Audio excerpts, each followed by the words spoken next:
Alam mo, matuto kang magdidma sa sinasabi ng iba dahil kung binigyan mo pansin yung mga sinasabi ng ibang tao, hindi ka aangat, hindi ka aasenso. Kasi ang tao, kahit gawin mo maganda, kahit gawin mo tama, gawin mo mali, may masasabi at may masasabi. Kaya kung ako sa'yo, didmahin mo.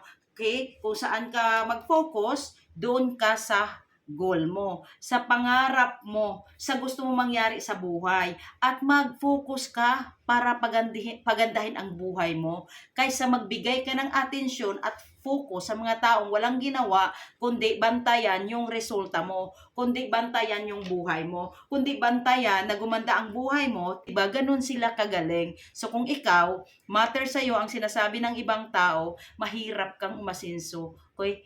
Malabo kang asenso kasi bakit? Mas binigyan mo pang pansin ang sinasabi ng ibang tao kaysa pangarap mo, kaysa hangarin mo, gaganda ang buhay mo. Okay? Kaya kung ako sa'yo, matuto kang magdedma.